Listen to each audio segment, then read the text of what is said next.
that we said we declare war. If you're new here and you're looking around, yeah, we declare war. We said it. We hold to it. The enemy has done ticked us off.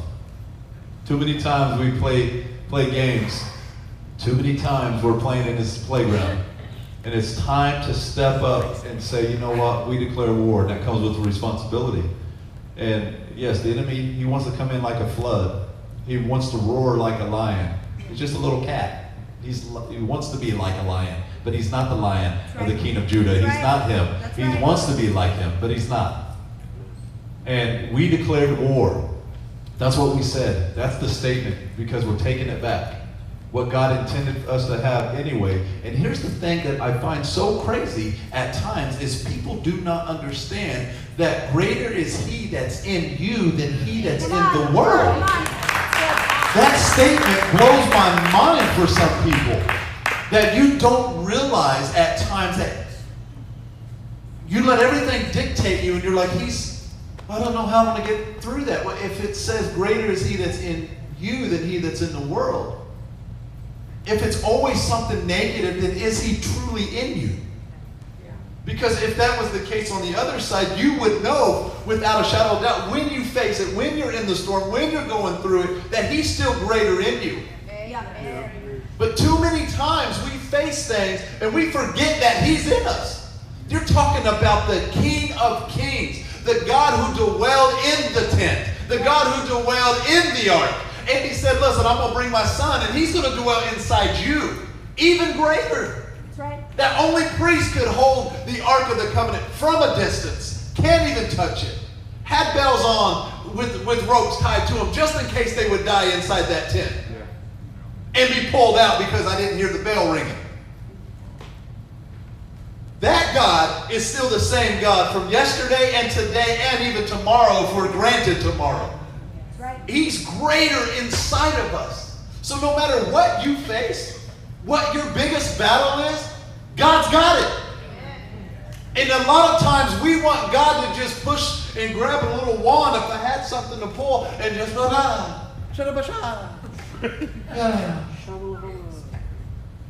ridiculous.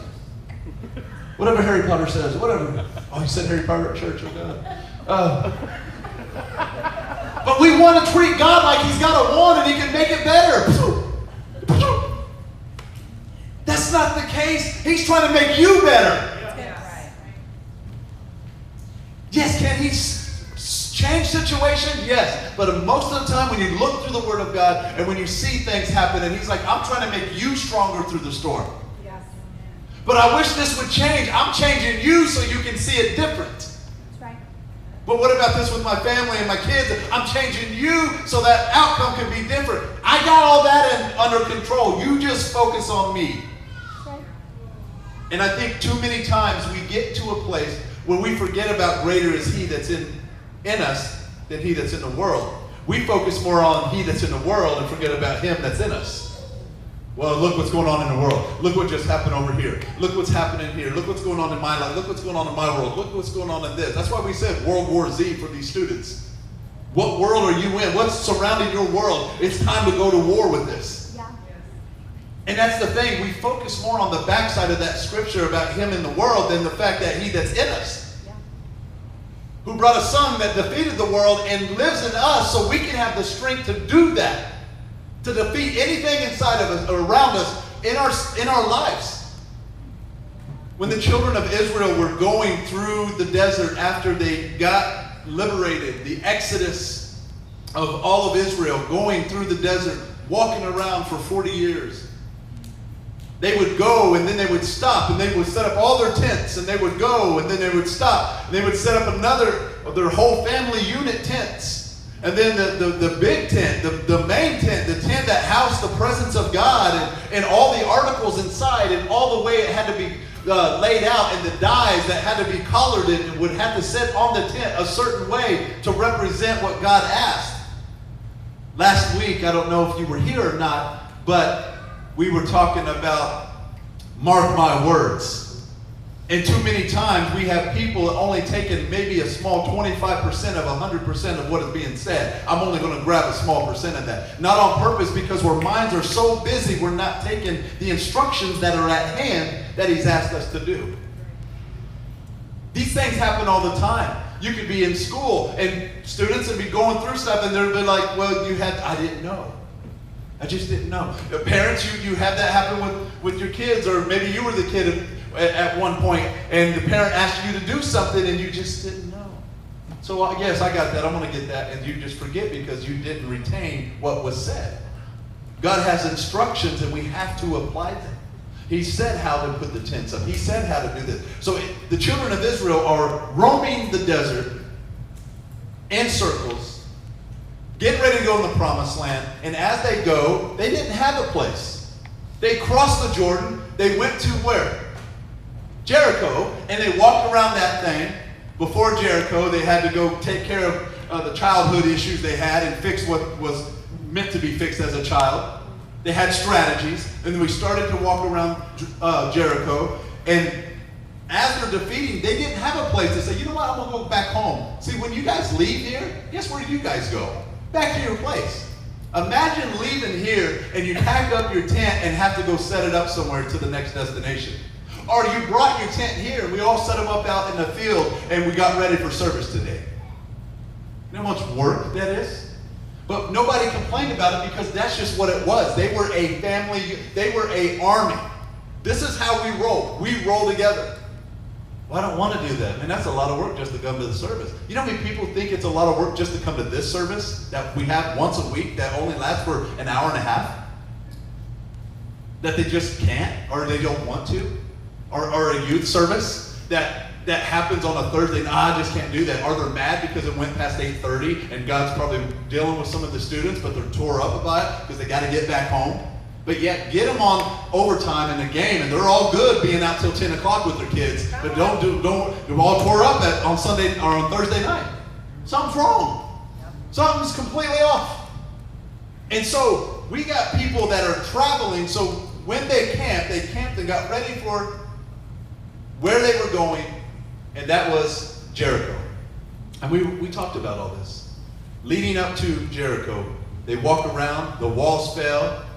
Jesus says grandma's a prostitute. Breaking news. Her whole household saved. And there's all kinds of stuff that goes on. And they stayed in camp there, and then they're getting ready to do something else.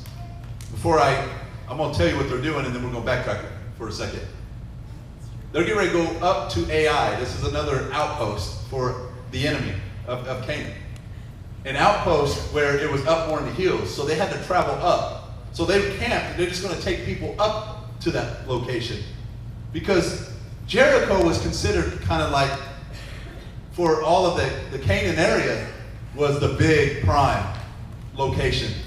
If we can defeat Jericho, we can defeat everything else.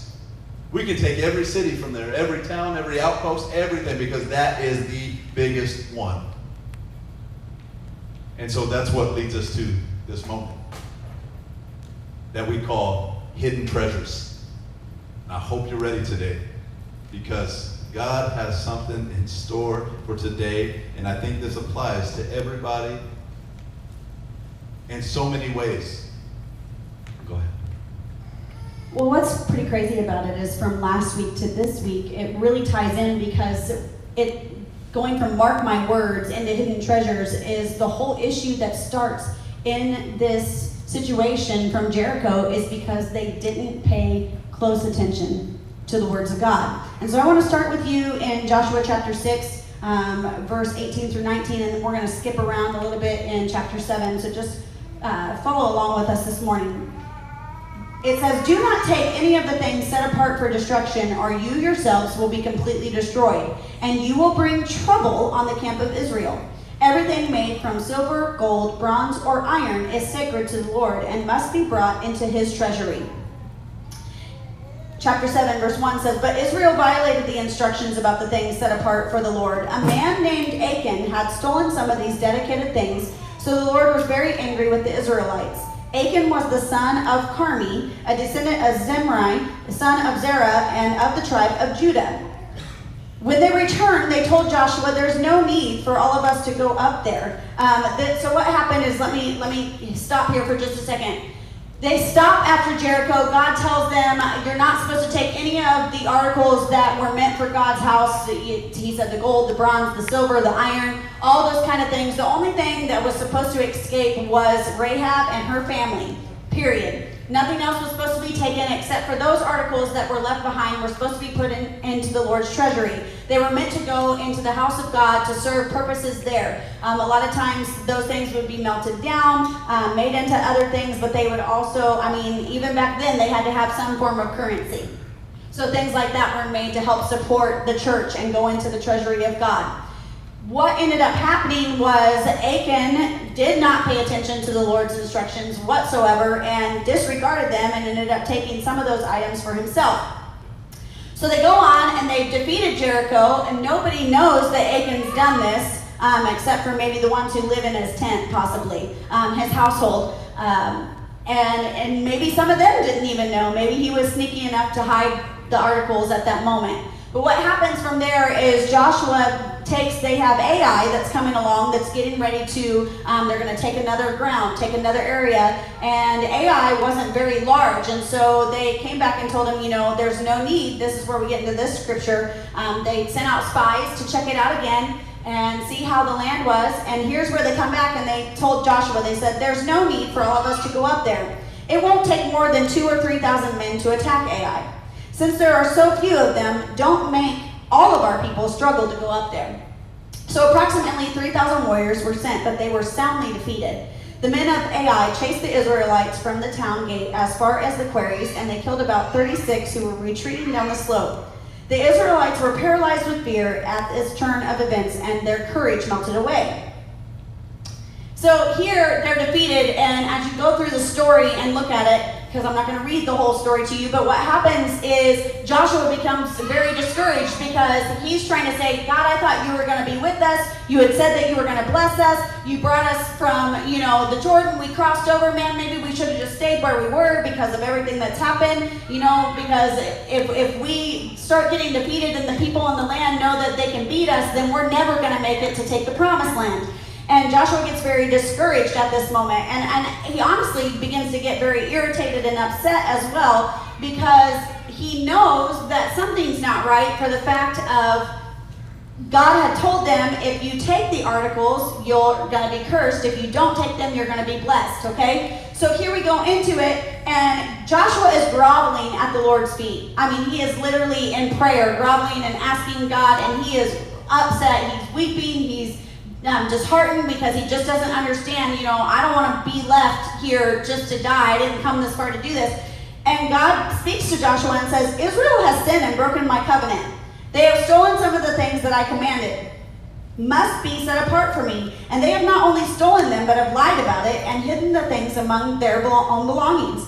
That is why the Israelites are running from their enemies in defeat. For now, Israel itself has been set apart for destruction. I will not remain with you any longer unless you destroy the things among you that were set apart for destruction. So early the next morning, Joshua brought the tribes of Israel before the Lord, and the tribe of Judah was singled out. Then the clans of Judah came forward, and the clan of Zerah was singled out. Then the families of Zerah came forward, and the family of Zimri was singled out. And every member of Zimri's family was brought forward, person by person, and Achan was singled out. Then Joshua said to Achan, my son, give glory to God, the God of Israel, by telling the truth. Make your confession and tell me what you have done. Don't hide it from me.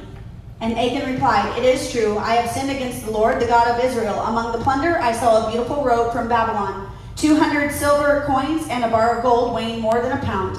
I wanted them so much that I took them.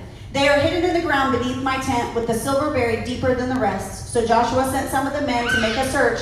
They ran to the tent and found the stolen goods hidden there, just as Achan had said, with the silver buried beneath the rest. They took the things from the tent and brought them to Joshua and the Israelites, and then they laid them on the ground in the presence of the Lord. Then Joshua and the Israelites took Achan, the silver, the robe, the bar of gold, his sons, daughters, cattle, donkey, sheep, goats, tent, and everything he had, and brought them to the valley of Achor. Then Joshua said to Achan, why have you brought trouble on us? And the Lord will now bring trouble on you. And all of Israel stoned Achan and his family and burned their bodies. They piled a great heap of stones over Achan, which remains to this day. This is why the place has been called the Valley of Trouble ever since. So the Lord was no longer angry. That's dramatic. But look what happens when you don't mark his words. See what I'm saying? Now things have changed, because if Christ never died, we'd have a bloody mess up here at this altar. There would be sacrifices, because they had to be offered to the Lord. Things have changed. He was the ultimate sacrifice. But you see where Joshua got so upset. I hope you're ready, because we're going to dive straight in. I know you got the Colts getting ready to play, and you're praying for victory. But listen, there's more victory right here than anything else, but we'll get you there. Listen to this.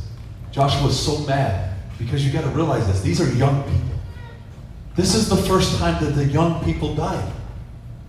After their parents all died out in the wilderness, this next generation is left. And it's the only time you hear of death in capturing the promised land. You don't hear of it anymore after that. Of them dying. So he is upset that 36 people passed away. Because of one man's sin, there was 36 funerals. The effect of his problem affected everybody around him. Not only his family, but also the people around him. Nobody's died. The last generation died off so that they could get ready for the promised land. And then all of a sudden, back to back, you got Jericho happening. You got everything that happened before Jericho. He said, do this. Destroy everything. We're gonna crumble the walls to the ground. People are gonna die in the crumbling of the wall. You're gonna burn everything, and you keep all the articles for the house of the Lord. Thousands upon thousands of people got that word, and Achan didn't listen. One person, and when they go up to the mountain to take on Ai, that's what happened. They were so afraid because they've never experienced defeat. Ever. And they have experienced death, but when the people around them were dying, only 36 out of 3,000, which death is death, it's not fun at all, something was wrong. Because of one person's sin, it caused a ripple effect through the house. Through the house. And what is so crazy is the very thing that was supposed to happen to the people in Jericho happened to Achan and his family. The rubble fell down on him and burned everything up in him with his whole family. Imagine today if it was like that today, that your sin that you hide and nobody knows because you're so good outside, and it gets exposed, it destroys your entire bloodline. And even Toto dies. Your dog, your cat, all your little animals, all your farm, everything that breathes around you is dead. That is absolutely crazy. But here's the reality to it. God said something. These kids, young adults, becoming adults, saw what God did. These were the ones born in the wilderness. These are the ones that saw the fire by night and cloud by day. These are the ones that saw everything God did. Everything God has done. Yes, was there some tough times at times? Absolutely. Did he take rocks and make water out of it? Did he do all the stuff and bring food and do all? Yes. Did he do it one more time? Did he cross did something else split wide open, the Jordan? Yes. When Moses was on the mountain, God told him to take his shoes off. You're standing on holy ground. When Joshua crossed over and there was a huge angel saying, are you for me or against me? He said, take your shoes off because you're again standing on holy ground. Because greater is he that's in you than he that's in the world, because if he's in you, every step you take should be holy anyway. Holy. Before a guy to be rallying up. Okay, we did 7 times. Okay, we're blowing the horns are getting blown. Let's take the city. Let's save that family. Let's go. And in the midst of destroying a city so you can advance, you see stuff. To the fact that if he took it, then he didn't even do his job in the beginning. Because if you have things in your hands, how do you swing a sword and do something with your shield? You just take and go. You don't do what God's called. And then to the fact that you would go all the way back to your home with your family. Get inside your tent. Take a shovel and bury what you wanted. And I think today, what is so crazy is too many times, listen, the tent of meeting for God in the Ark of the Covenant, he set the example. That's your covering. When you go home, you have a covering over your home. That you have a standard of how you live your life in your home. And so in these personal homes, there was this covering, but inside the covering, he couldn't help with what he wanted to do in his own personal life. I'm going to go in my own home, and I'm going to dig in the foundation of my home and bury something I know for a fact God told me not to do. And I think what's so crazy about all this is that at times we have taken a shovel spiritually and we have been burying things and trying to hide stuff that for a fact that we know we shouldn't be hiding. And we try to live this life. And yet, it affects the whole family. Maybe not the whole family knew. Maybe a couple people. It doesn't say. But when you're in a tent and you see somebody with a shovel digging a hole, you're probably wondering what the heck's going on. If you're a part of that family and you're like, what are you doing? If it's that good, why do you have to hide it? Yeah. If it's that good and God has blessed us, why do we hide the blessings of the Lord? Why do you have to hide it and bury it? Well, I think what's hard is you have to ask yourself how many times in life does what you want outweigh what God wills? Does what you want outweigh what God wills? Because when what you want outweighs what God wills, you tip the scales. And the balance of life begins to come off kilter, and what happens is you begin to miss out on the blessings of God because what you wanted was greater than what God willed for your life. And what's hard about following what God wills is sometimes it doesn't make sense, because I guarantee some of Achan's thought was, man, we've walked, we've done what you asked, we did what you said, and you know what? I deserve something. Why can't I have that? I deserve it. I've worked hard for that. I did what you said, God. It's not that big of a deal. It doesn't matter. Nobody cares. Who's going to notice that 200 little pieces being gone? Who's going to notice one road? Nobody's going to notice anything. There's thousands of things. One person out of thousands and thousands of people in the army. Well, it said that there were 40,000 men, let alone. So he was one of 40,000 men that did not listen, that didn't hear what was said. No, it's just he just chose to disregard. He deliberately disregarded. And I believe that disobedience always leads to destruction. Anytime that we're disobedient to God, it leads to our destruction. And it may not seem huge right now, but I believe that it is a spiritual cancer that eats away at your soul.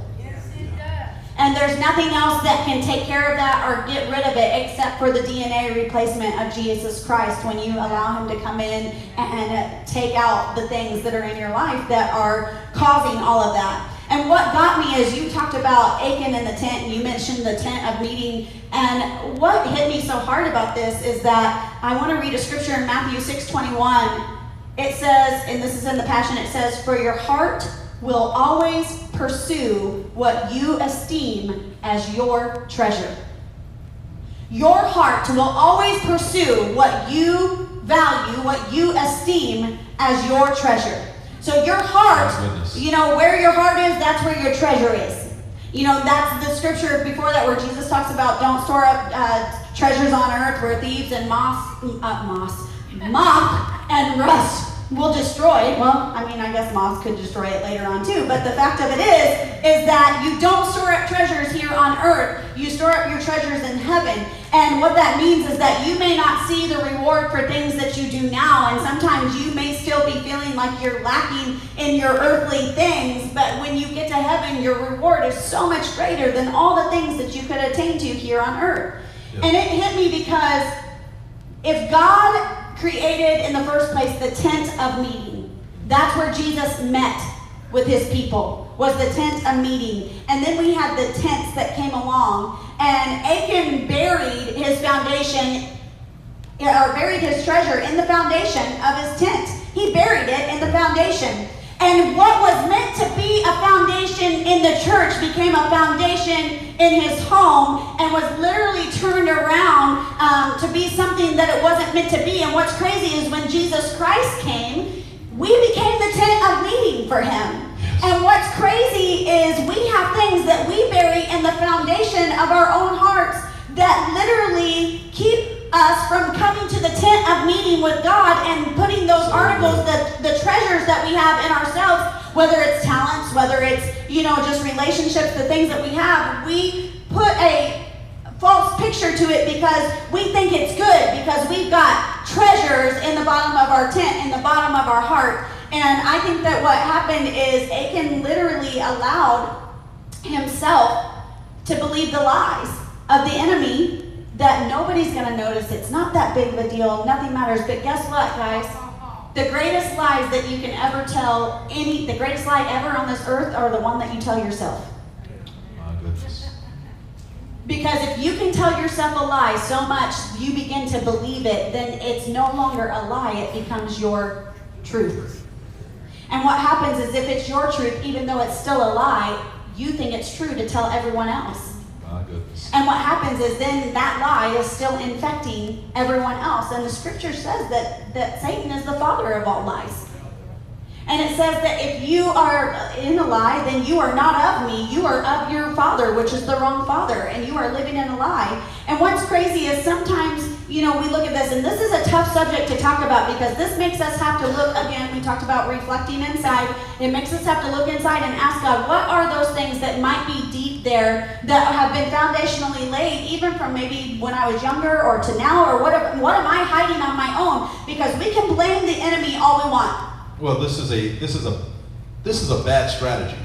We talked about strategies and how God has these strategies. But when you are in your flesh, you have your own strategy. Achan had a strategy. When he saw it and he wanted it, he knew exactly what he was going to do with it. He knew he was going to hide it. Yep. And eventually, when they conquered and they got divided into their tribes to live life, he had something to go, he had a plan. He had a plan to be, wealthy. And the reality is why would you think doing something like that was going to help your future? Why would you think going against what God has said to you is going to help your plan? And this very thing happens a lot with people when you dabble back in your past. Why would you think your past was going to help your future?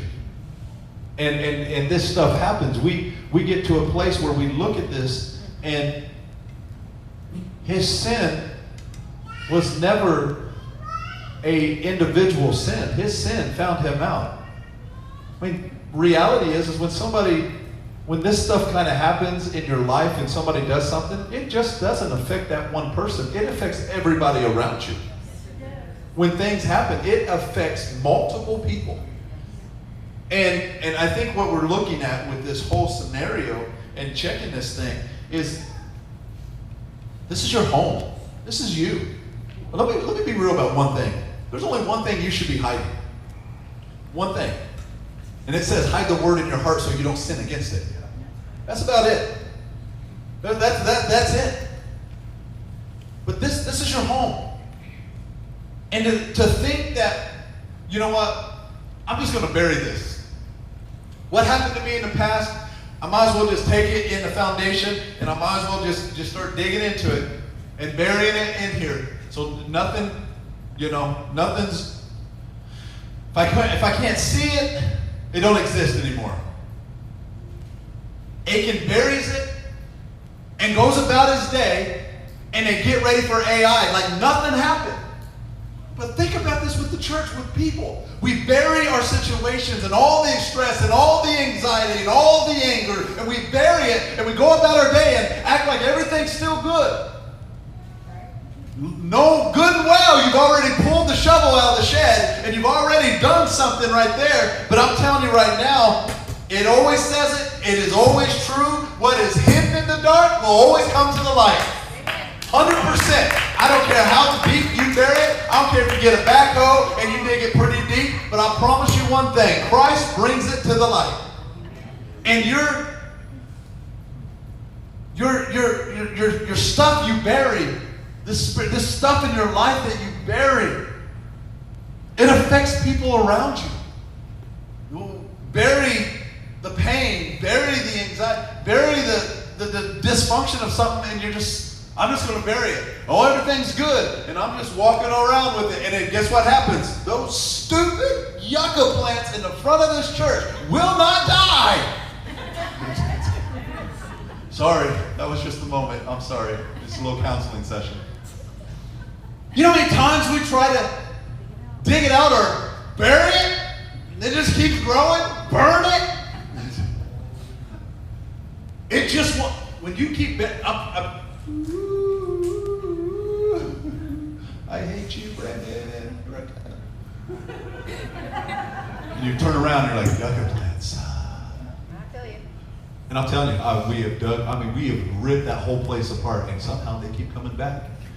The reality is, on some of this stuff, when you bury stuff, I promise it's just going to keep coming back. You'll be like, oh, it's all good. I'm covered. Look, man, I'm involved in church. I got Christ in my life, and you're just walking on it. And deep down inside, when you get real focused, you remember, yeah, I still got that buried over in the corner and underneath the bed over there. Yeah, I still got that situation buried deep down. Because what? The next moment, somebody can say something wrong to you, and maybe it's anger. Somebody can say something wrong to you, and it's not even that bad, and you're just like, wah! And everybody's like, what just happened? It's because once you keep burying, it's not out. You got to get it out of the root. You got to get to the root of it. We keep cutting it off on the side. It's just going to keep growing eventually. And yes, I've tried to get to the root of that yucca plant, and I don't know where. It's probably right here underneath me, but it just keeps growing out there. But the reality is you keep burying things. These things you keep burying, that they get in that tent and hurry up and dig it out and bury it and hide it and just put on a smile. All right, what's the next battle? All right, what does God have in store now? And God's like, I can't fully use you because you keep hiding all your stuff. Oh, fill me up, God, till I overflow. You can't overflow because you are still in here buried stuff. You buried your stuff. You got to get it out.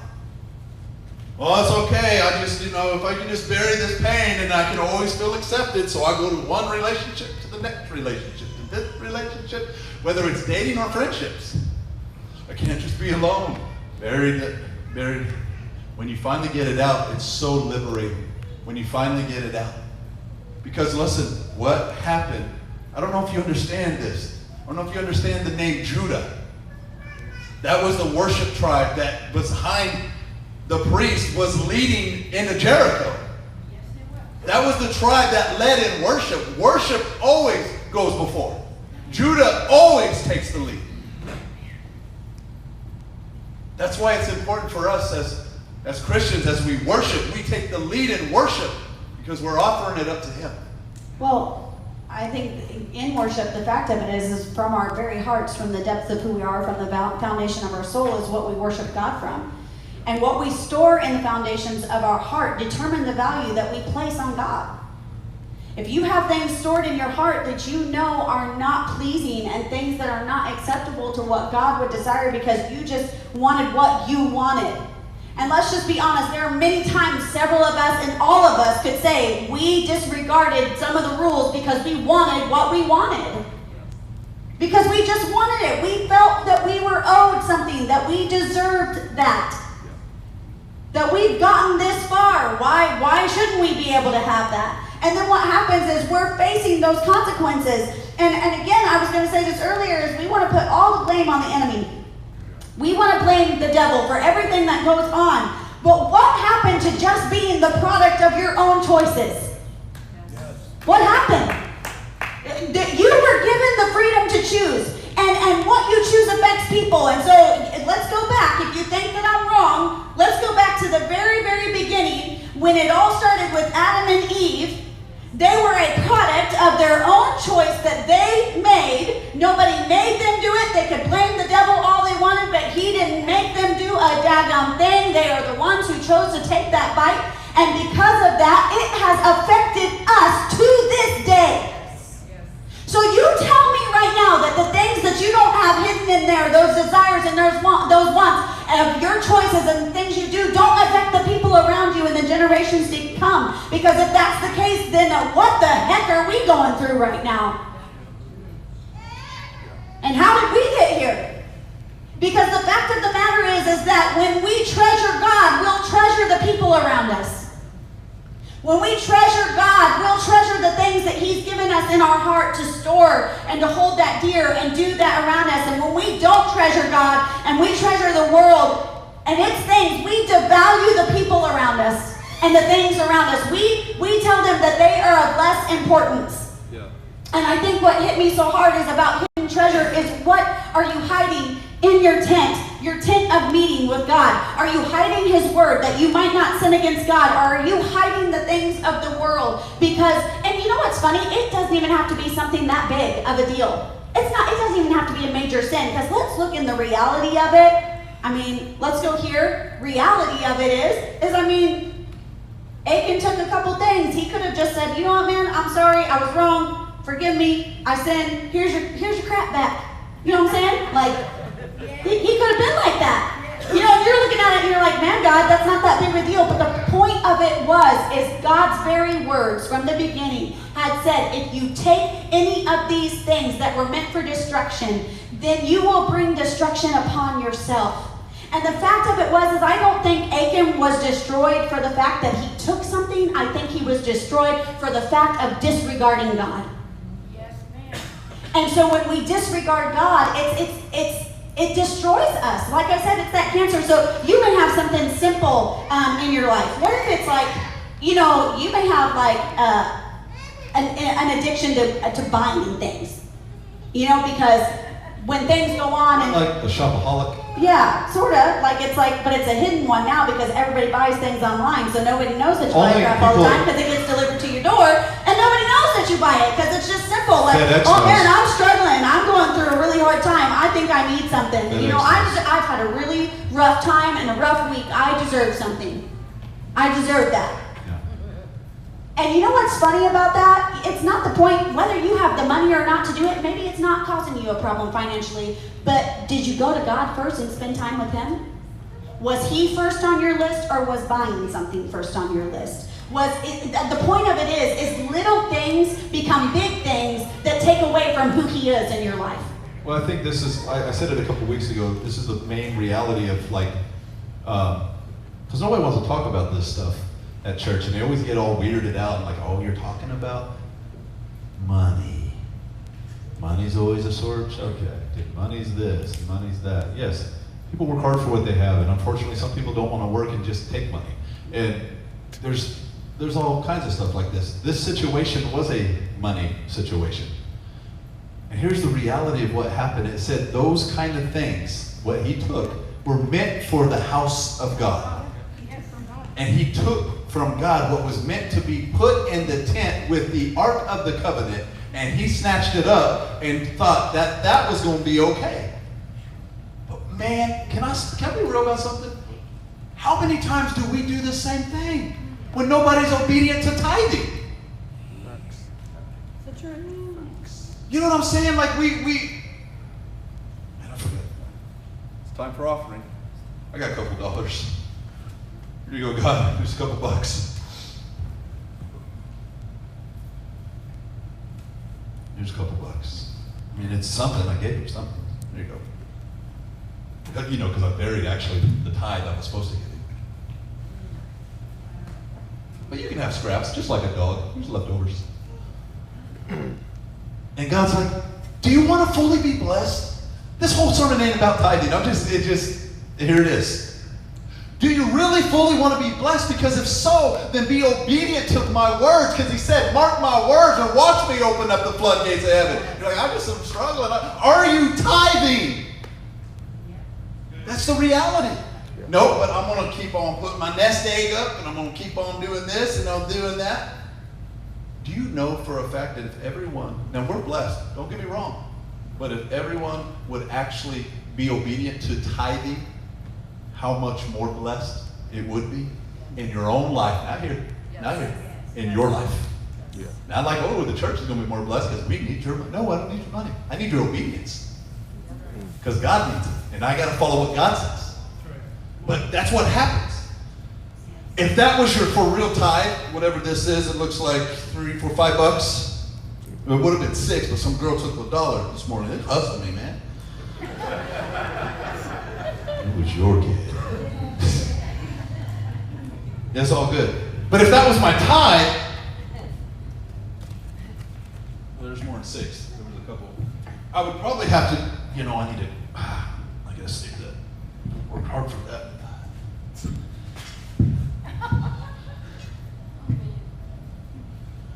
And it's time to give to the Lord, man. He's so good. Let's stay obedient to him. I got no money. And God's like, why are you hiding something that belongs to me? Because I've told you in my word. And that's the flip side of that. When we're obedient in our tithing, and you think what you hid was a lot? Tithe and see what happens. Tithe and see it happen time and time and time and time again. Tithe and see what happens. But when you don't, let's just be honest, okay? When you don't tithe, no, it's not about the church, and it is about your obedience. But when you don't tithe, just like anything else, it does affect the team. It affects the church. It affects the kingdom of God, because that means that the seeds that were meant to be sowed into ground to create a harvest aren't there. Yeah. And so you're working off of less when you have the ability to work off more. And it's not the fact of that doing something to better everybody else and financially. It's about blessing the house of God so it can fully do. And you know what's funny is God says that, he owns the cattle on 1,000 hills and does things. Yes, he does, but he gives them to you so that you can do right with them for his place, for his home. And he gives you the free will of choice. And I think that's the point, is the choice of what we have, what we're doing. We have to have the right choices and quit blaming the enemy for everything that's going on in our lives, and just truly ask God to uncover some things that are there that are trying to cause issues. I believe, you smell good. I believe that, I was too far away. Like I said with the tithing thing, here's the deal. When you keep burying the stuff that you're dealing with, I'm just going to bury it. And then guess what? We, just like social media, we show our best, hide the rest. We don't ever want to show that. Again, instead of burying it, the anxiety, the depression, I try to bury this and just like, I'm just going to, no. Instead of burying all these situations you might be dealing with, it's better off in the house of the Lord. Because watch what he can do with it. It's better off to take care of it. And then you're like, well, I buried him. Now there's a hole there. Yes, there's a hole in my heart. Man, there's a hole there. It's okay. He's so good, he's going to fill it with him. He's going to fill that void up with him. And that thing will only be a thing of the past that you can help somebody else with. Don't you get tired of the same struggle? Don't you get tired of tripping over the same hole you keep burying stuff in? You see what I'm saying? It's better off in the house of God than you trying to put it in your own home. We bury so much stuff. You know how much weight you have? It is unreal. And yes, at times, when there's stuff going on, you feel that. I was just being real. There's been a lot of weight, a lot of pressure lately. And we were just talking about it. Do you realize the pressure you can feel anxious? And the pressure you feel in your, this is being real right here, the pressure you feel in your neck and your body, how tense you become when there's something that's just a pressure. Yeah. And you're trying to figure out, how do you balance that? Do you realize, even myself, I was trying to carry stuff. Look, I'm just being real. Don't put me on a pedestal. I'll fall real fast. I'll high dive real quick. But I'm saying, even at that, I have to give it to the Lord. I can't bury it and act like it was, oh, it's okay, it's fine, we'll just keep moving. No. We have to uncover what we buried and say, God, you know, honestly, it's better in your hands and in your house than it is in mine. But I think at times what has happened is because what we bury sometimes has been things that have affected us for a very long time. To the fact now that it's growing, it's got its own deal going on. You're literally growing in it. It's a part of your life, like it's a makeup. If you lost it, you lost a limb. Like, this is just who I am now because this is what happened when I was younger, and everything else has adapted around this one thing. So I've tried to bury it and leave it where it's at because this is just who I am. And I'm telling you right now, there's more to you than what you're doing. There's more to you. God has more in store for you. All you have to do is just give it to the Lord. If this was it, this is what you buried. All you have to do is just lay it before the Lord. I know some of this hurts because that's part of my life, but I have to give it to you. It affects everybody, because listen, it affects your household, how your makeup is. Everybody in your house feels it. And at times, if somebody's off in the house, everybody's off. What's that old saying? If mama ain't happy, nobody's happy. Is that true? Yeah. It does happen. But the thing is what happens, it affects everybody around you. And what God's trying to say today, as we end, so you can watch the Colts. Well, hold on for 1 second, because you mentioned about that laying that shovel down. You better hold on. You better hurry up. No, I ain't hurrying. I'm getting in. I don't care. You better hold it. So, you laid that shovel down. Yeah. And what hit me when you laid that shovel down is, you know what's crazy is what you bury in your own tent, just like when Achan was found out, he wasn't the one who unburied his stuff. They ran. They went and unburied it for him. But isn't that like God, that if you just would lay at his feet and give him yourself, he'll do the work for you to unbury all the hidden things inside of you that need to be taken care of. See, what's crazy is you're putting more time in trying to hide it than just allowing God to do it. Because if you just let go, he'll do all the work. He'll take care of it for you. That doesn't mean that you don't have to have action and allow him to do it. I think one of the hardest things as Christians isn't doing the work of serving and doing things for him. It's allowing him to do something in you. Yeah. Because that's hard. That means you have to lose control. That means you have to give up what you think is your right and allow him to take care and go in and dig in deep and take things out. And what's crazy is that's just like that surgery, is he's going to dig in and he's going to get to the very root of it, not like just leaving things behind. And so that's what hit me right there, is that you have to allow God to come into your heart and to literally begin to dig up the old things there. But your first thing you've got to do is lay that shovel down. You know, we've heard the saying, you know, when somebody does something or says something, oh, you're just digging yourself a hole. You're just digging yourself in a little bit deeper. You must stop while you are ahead. But I think that's what God's telling us today, is stop while you're ahead. All you're doing is digging yourself a hole. And you're making it deeper and deeper because you're longing for things to fill it, because you are creating the bigger hole in your own self by putting things that were never meant to be there in your foundation. All you have to do is just lay the shovel down. I'll take care of you. Let me say something for you in this. We talk about the breakthrough a lot. We talk about having victory. We're excited about it because it is exciting. But what doesn't get talked about a lot during the victory is complacency. And complacency sometimes gets us into a place where we're just like, well, it's no big deal. We just won the battle. That looks nice.